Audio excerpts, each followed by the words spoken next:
On this episode of Bite Sized, we are watching and talking about the 10th scene in the movie Twilight. For those of you watching along at home, that is from 12 minutes and 1 second to 12 minutes and 56 seconds. And now, on to the episode.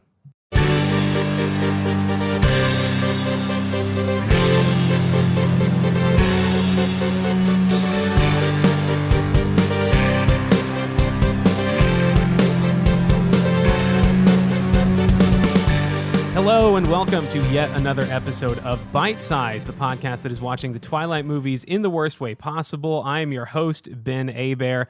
Every week I am joined by a guest, and we watch one scene from the movie Twilight.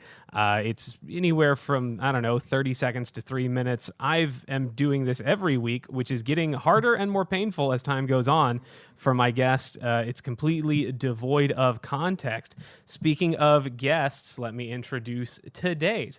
I am joined by a podcaster and improviser. He is one half of the podcast How Star Wars Is It? Josiah Robinson. Hello. Welcome to Bite Sized. Thank you. Josiah, how's it going? How you doing? I'm doing great. How are you, Ben? Fantastic. How's your week been? It's a Tuesday, so your week has been very short. I was just talking to your lovely fiancée. Your former coworker. My former coworker, yes. Me and Mindy go way back. You've known her longer than I have. That's true. And I don't appreciate that. This happens to me a lot, honestly. Yeah. I meet someone that I think I know independent of her, and it Yes. turns out she's known them longer. Yes. Keeps happening to me. Fans of the pod will know Mindy as your fiancée. Yeah. And also my former coworker. So now add that to the lore. Right. We are further developing the picture of who Yes. this Mindy person is. But I was just telling Mindy that I work at a daycare, so I work with little kids, and it's a lot of fun. It's very cute. So I'm just full of joy and love and laughter in life this week. That's great. Yeah. I'm also full of joy and love and laughter, but that's because I just had some Trader Joe's orange chicken about an hour ago. Love TJ's. It's great. You truly cannot beat it. And I'm also full of joy and laughter and love because I watched this scene this scene 1,000 times today. Uh-huh.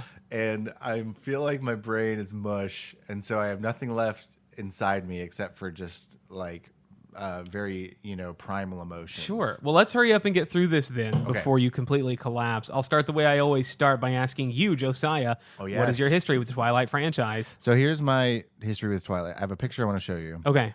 Is it a picture of the number 0? No.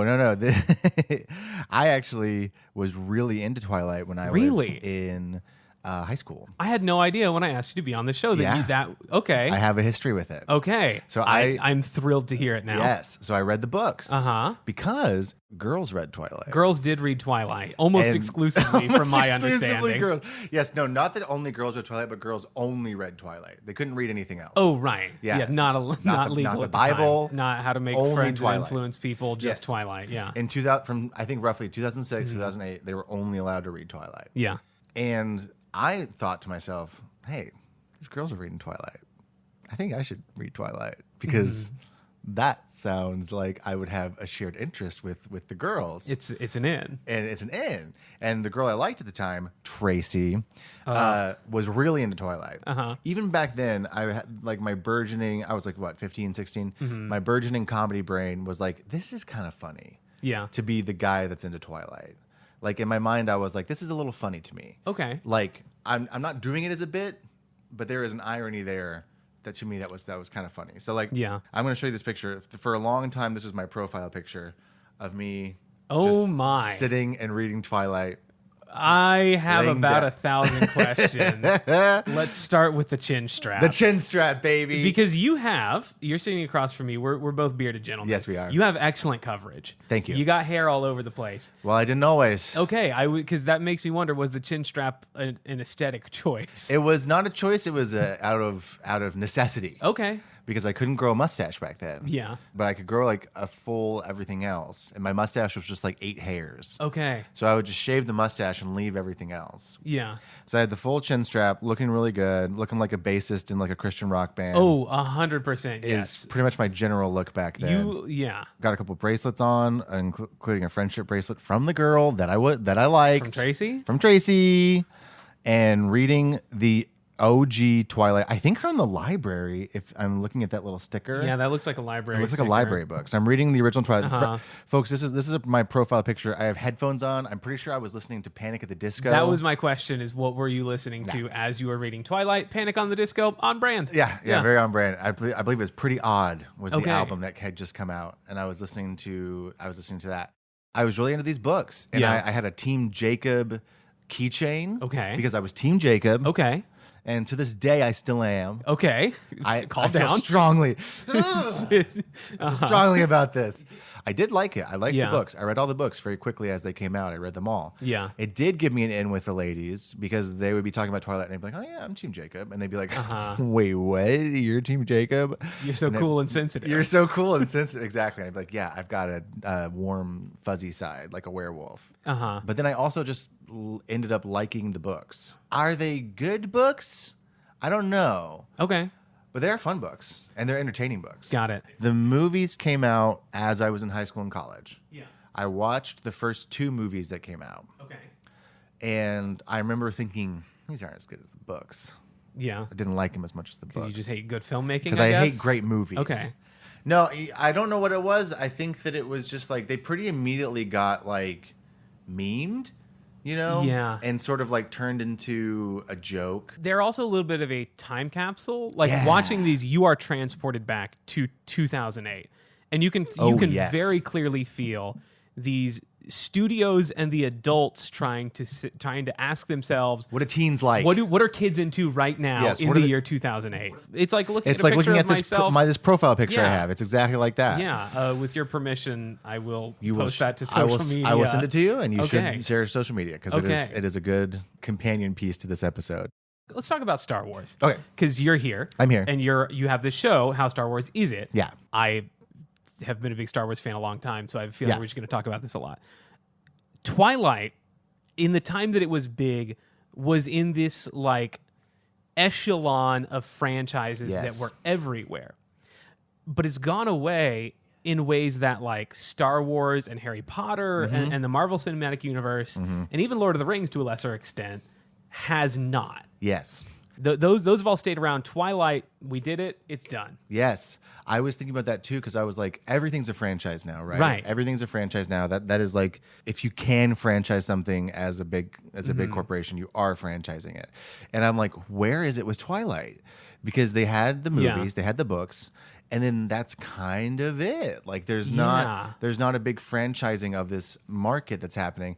And I'm like, where is it? Is Stephanie Meyer just like not into it? I think that's kind of what it is. There was recently announced a Twilight TV show in early pre-production. No one is quite sure what it's going to be, if it'll be like a remake or a prequel or whatever.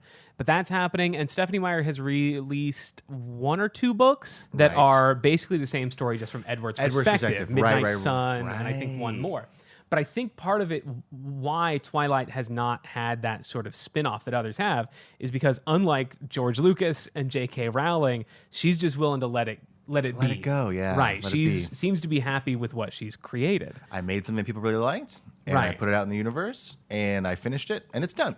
Or is it like there is some fire inside George Lucas that is not inside Stephanie Meyer, and he's more of an artiste than Stephanie Meyer. Well, George Lucas would make, I think, like truly, George Lucas would never have stopped making Star Wars if it wasn't for the fact that he sold it. Yeah, because he had so many ideas, and they're not great, they're not good ideas. But I guess Stephanie Meyer doesn't have that, which like might be a good thing. For her, I think it's a good thing. Yeah.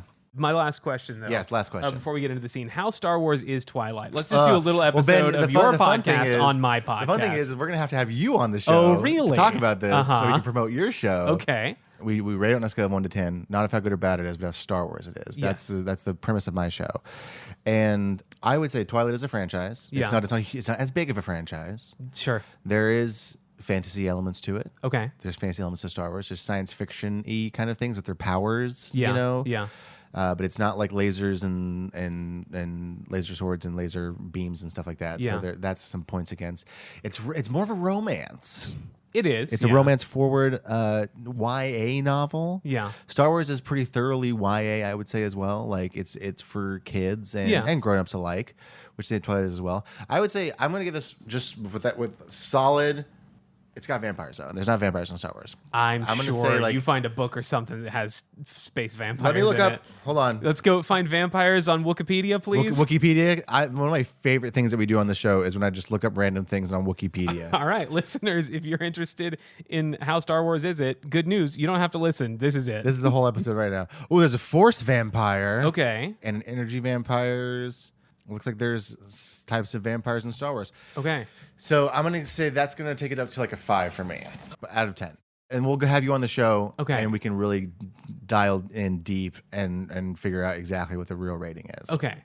Until then, though, let's get into the scene. Nothing happens in this scene. Nothing happens in this scene. They are eating dinner at a diner.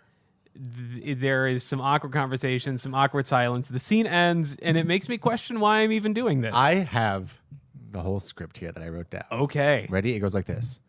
And first off, we see the exterior. This cafe they're in is called Carver Cafe. Carver Cafe. Not actually in Forks, Washington. Oh, yes, you've been. I've been, yes. Not actually there. The server, whose name is, I don't know. Because I think it's Sarah or something? It's something like Sarah, because I was peeking at the name tag and I couldn't quite make it out. I just can't get over how grown up you are. And so gorgeous. And then this random dude walks up. Waylon, you Waylon. Mean? Hey, Bella. You remember me? I played Santa one year. Yeah, Waylon, she hasn't had a Christmas here since she was 4. I bet I made an impression, though, didn't I? You always do. Bella kind of laughs a little bit. The server says, butt crack Santa. Everyone has a nice chuckle at that. Butt crack Santa? Hey, kids love those little bottles, though. All right. Let the girl eat her garden burger, Waylon. As soon as you're done, I will bring you your favorite. Berry cobbler, remember? Your dad still has it. Every Thursday. Bella says, thank you. And then she mumbles something that sounds like you're great. Thank you. You're great. But she might be saying you were great or thank you, that would be great or something. But she mumbles. It's a classic Bella mumble. Thank you. You're great. But there's an awkward silence until the end of the scene. They have a meet cute style hands almost touching on a ketchup bottle. And then barely perceptible, I only heard it in headphones, you hear Charlie go, oh, yeah. Oh, yeah. And then Bella goes, thanks. Like really quiet, says, thanks. And then she waves. Then she waves the ketchup over her burger as if she's pouring it, but she's waving it. It's really weird. She's wiggling it like she's trying to get the ketchup down to the bottom. Yeah, it's like she's using a glass bottle, but she's not. She's using a squeezy one. And then people laugh in the background. Bella and Charlie look like, what's going on? They kind of look over to the laughter. And then that's at the end of the scene. That's it. That's the end of the scene. How long do you think the movie Twilight is? It is 1 hour, 53 minutes, 54 seconds. Okay, you know what it could be? 56 seconds shorter or whatever. Yeah, that was... the scene adds nothing. That was my question. Really, a great place to start is why is this scene in the movie? Why is this scene in the movie? Because you haven't seen this movie. In a long time. But I have for this, and I can tell you that it has nothing to do with the scene directly before it. Yeah. It has nothing to do with the scene directly after it. In fact, the scenes that bookend this, scenes 9 and 11, if you will. In scene 9, Bella has sort of an awkward, weird interaction with Edward. In scene 11, she is at home on the phone with her mom talking about this thing that just happened with the boy at school. You could remove this scene from the movie entirely, and it would actually flow better. It would. The only thing I can think is this diner does come back later on. Okay. And I guess it's just to establish that there's a diner where they go to eat sometimes, but like you don't need to do that. I was going to say, because I don't remember the server being very important. Don't even know her name. Sarah or something. We're going to say Sarah. We're going to say Sarah. I don't remember Sarah being important. I don't remember Waylon being important. I don't think either of them come back. I think Sarah, not to get too far ahead, because I try to establish that we're only talking about this scene. Just this context. But that's impossible. Yeah. Contextless, yes. She does come back, though. Okay. And she's a little scared, so I guess it's maybe just to establish that, whoa, the town's worried now. But like, yeah, I'm glad that we both had this great same first impression that you could remove this scene from Twilight and nothing would change. Nothing bad would happen. The only thing I can think is that there's a line in the book or something that mentions butt crack Santa. Sure. And they're like, we got to put that in. We got to put it in. It's a good laugh line. The only thing I can think of is to establish, which I don't think we need it because we've already seen this in previous scenes, is that everyone is obsessed with Bella. Okay. Right? Okay. And so, like, in this small town of, 3,000 people, everyone is obsessed with Bella because she's new. Yeah. And she used to live here when she was a little bitty baby. And now she's back and she's new. And so I think the only thing I can think of that like, justifies this scene is to show that not only is everyone in the high school obsessed with Bella, but, like, everyone's obsessed with Bella. The server's obsessed with her. Waylon, this old creepy man, is obsessed with her. Everyone is like, "Oh my god, it's Bella!"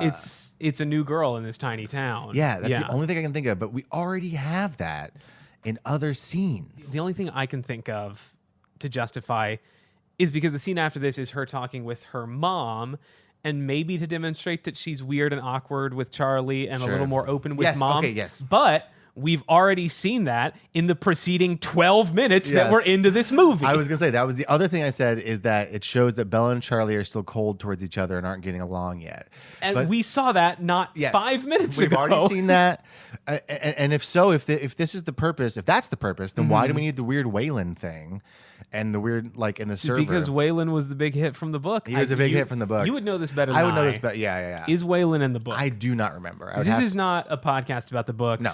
If you want to listen to the podcast about the Twilight books, there's plenty of those out there. There's probably for you. so many of those. There's a lot. What little bottles is he talking about? Yeah, I had a question about that too. What are those little bottles? I don't know what I have a theory. About. Do you have a theory? Little liquor bottles? I sure hope not. I hope not, because he's talking about kids. And he's talking to a cop. Yes. Is it those little plastic bottles with a string at one end that you pull and confetti pops out? Oh, it could be that. That's my theory. I have so many questions about Waylon. First off, why is he here at all? Just a quick little joke, a little laugh. Just a little joke. And he's talking to a teenager. Yeah. He's like, he looks like he's maybe 50 something, 60 maybe. But he, like everyone else in this movie, is dressed impossibly fashionable. Yeah, super fashionable. He's got like a graphic tee and a cool necklace and he's two looking jackets. Cool. 2 jackets on. Yeah, this man, if he existed in real life, would not dress like that in any way. No. He would have like a stained T-shirt on, and that's all. Yeah. But he's super cool.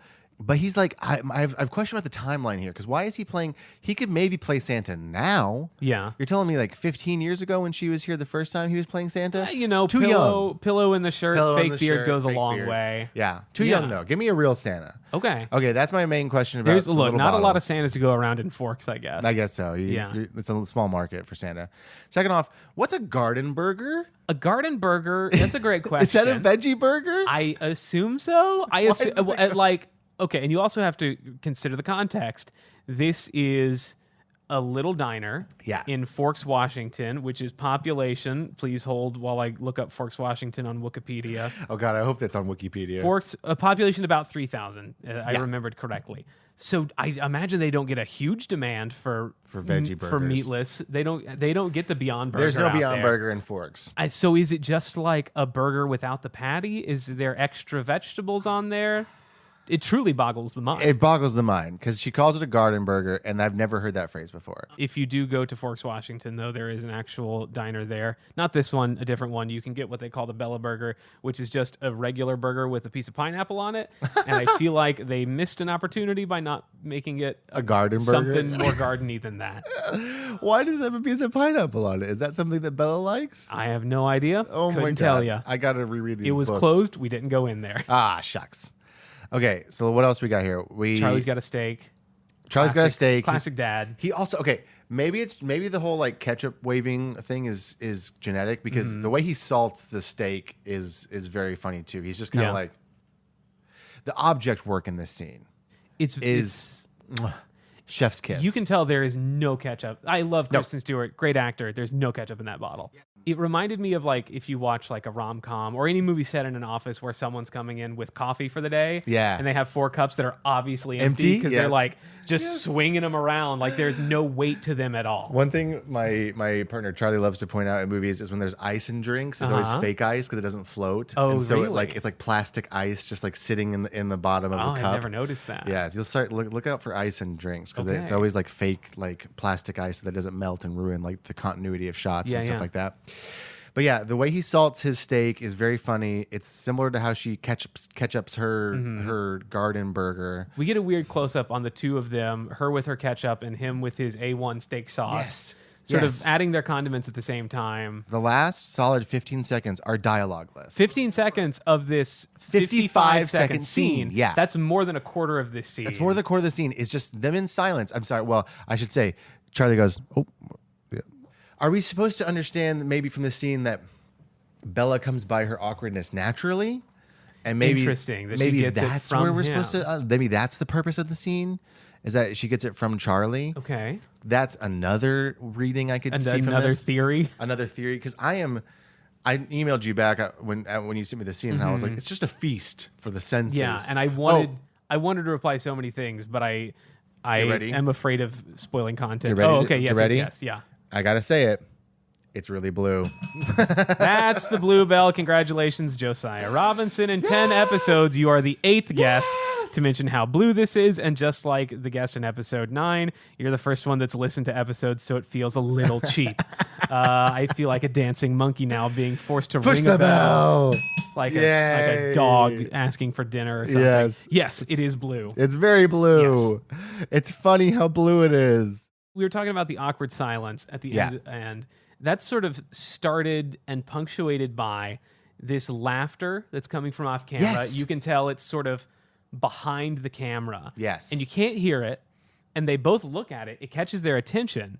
What do you think that laughter is? I don't know. It's these three. I'm going to tell you right now, the next scene does not start with some laughing people.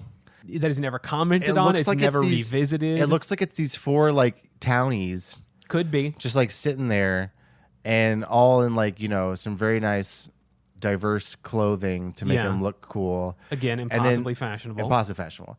All wearing 3 jackets. And then they laugh and they look at them and go, huh? And then it just pans away. Yeah. And that's the end. And there's no, it's like, why did we need this? Okay. In a scene where we already don't need this scene in this movie. Yes. We already are like, why do we have this scene in this movie? It could be on the cutting room floor and we wouldn't miss it at all. In a scene that already is extraneous, we have 15 seconds that are basically a microcosm of this scene. Yes, that are to this scene as this scene is to the rest of the movie. That maybe it serves some purpose to demonstrate that Bella is an outsider and can only watch these other people have fun but never truly connect with them. She can never have fun herself. Yeah. But again, we've spent 12 of the last 12 minutes of the movie establishing just that. Yes. I think that this scene has it is so nothing. It's such a Nothingburger that I couldn't stop writing notes because I was like, I just want to know so much about everything because none of it just doesn't make sense why it's here. Right. If you told me there were vampires in this movie based off this scene, I'd be like, no, there's not. There's nothing in this movie. This is some sort of My Dinner with Andre situation where it's just 2 people who do not occasionally getting lunch, have anything in common, eating a meal together. Yeah, that's all this movie is. If you told me this movie was a romance about supernatural vampires and werewolves based off of this scene, I would say no, it is not. No, you don't get that at all. No. And there is nothing in this that contributes to the greater world of Twilight. It is just a weird little character piece about how Bella's a little awkward and everyone is obsessed with her. Except for Butt Crack Santa. I think that's the only if the words Butt Crack Santa did not escape the lips of the woman we're calling Sarah, this scene would not have made the cut from book to movie. They were I can tell you the editors were in the editing bay and they were like, all right, we got to cut a minute and a half. Where can we go? And they go, what about that first diner scene? And they're like, okay, let's watch it. And they watch it and they go through and they go, it's a Butt Crack Santa joke though. We got to leave Butt Crack Santa in there. So we've talked about this scene. Let's bring it back around to sort of where we started. We've talked about how Star Wars Twilight is in general. Yeah. How Star Wars is this scene? Oh, gosh. I would say not very. I'm going to disagree with you, but continue. Oh, okay. I would love to hear your rationale because I'm coming from the gut here, so I don't know for sure. But let's just hear your gut. Well, here we go. Let me break it down then. Yeah. We've got some fun, kooky characters. Sure. That's very Star Wars. Sure. We love a good character in Star Wars.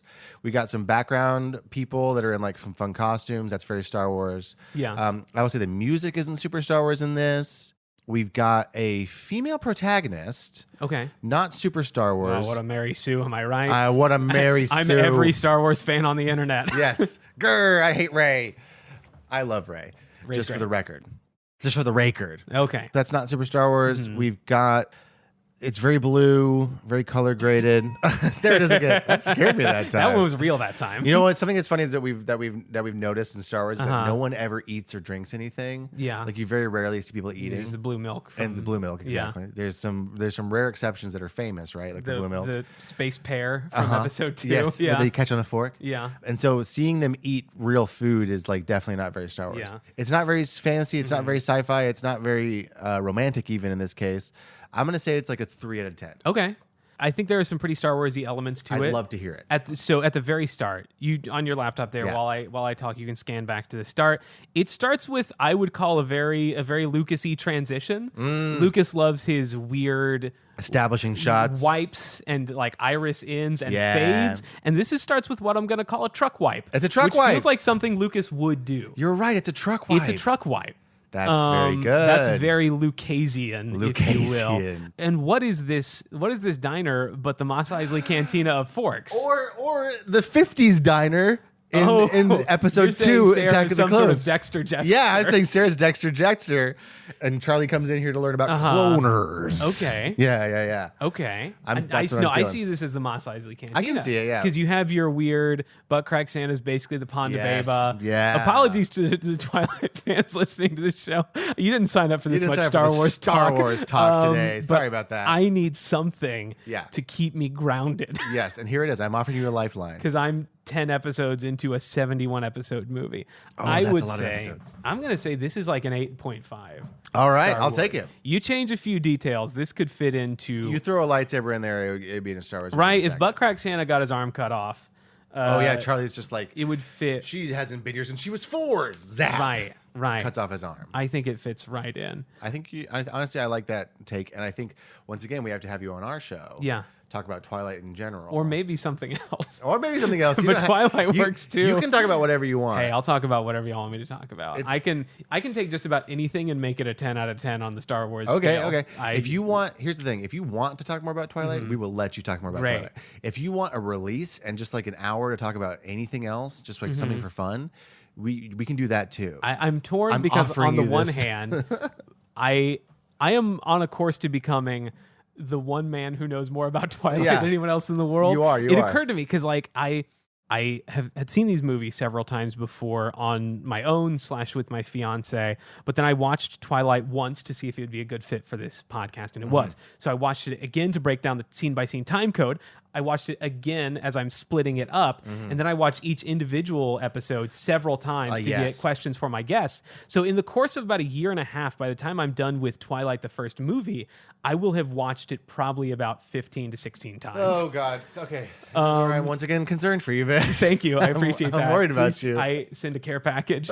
Of not Twilight thing. All that to say, I would absolutely be able to talk about Twilight on your show. Okay, yes. There's also a part of me that worries I will run out of things to say about Twilight. We can just talk about this scene again if you want. I don't want, actually. And in fact, I think I'm done talking about it for the first time. So let's start to wrap up. Okay, all right. If you had to give this scene a name, what would it be? And this is also going to be the name of the episode and make it good. And you knew this question was coming. I did know this question was coming. So it better be good. Okay, and I knew this question was coming, and I thought something would come to me along the way. You accidentally said something that I was hoping you would pick up on. But what did I say? You called this a Nothingburger. Nothingburger. Shortly after we were talking about the Garden Burger. I'm going to say... I think there's something there. Yeah, I'm going to say this scene is called Bella's Nothingburger. Appropriate. Fitting. Yeah, that's what this scene is called. Bella's Nothingburger. Because she eats a garden burger. And nothing happens. Nothing happens. You could remove this from the movie and it would lose This nothing. is, I think, the first scene that or at least the ones I listened to, that truly feels unnecessary.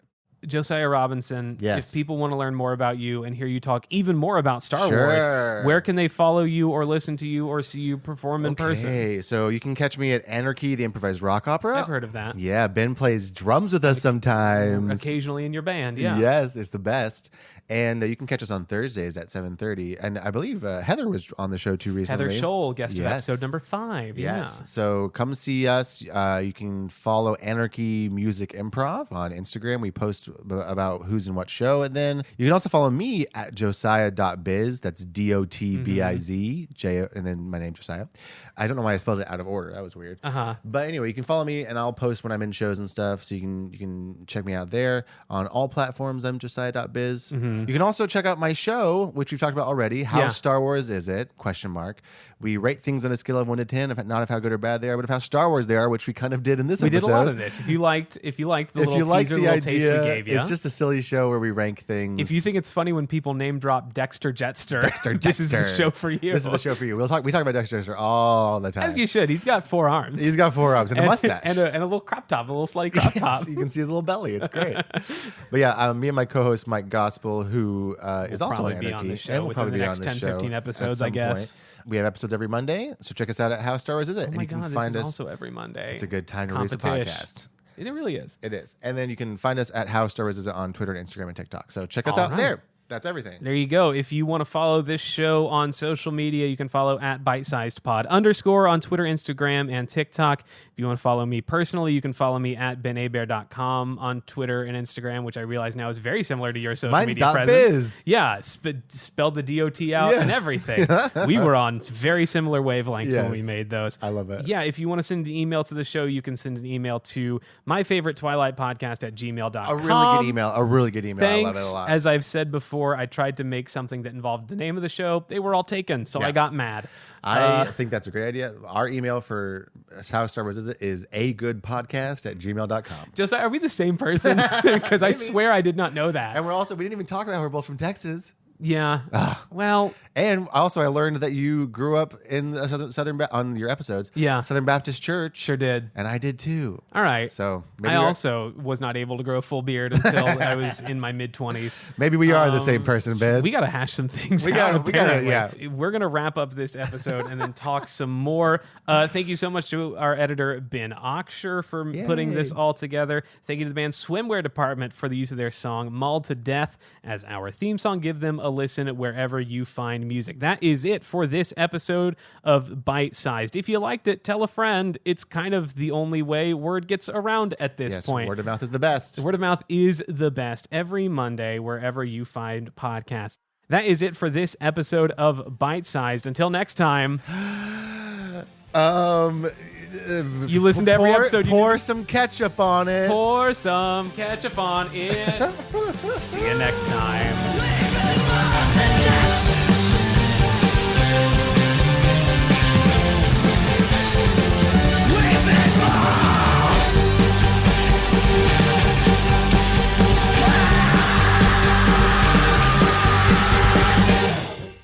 Thank you. You're great.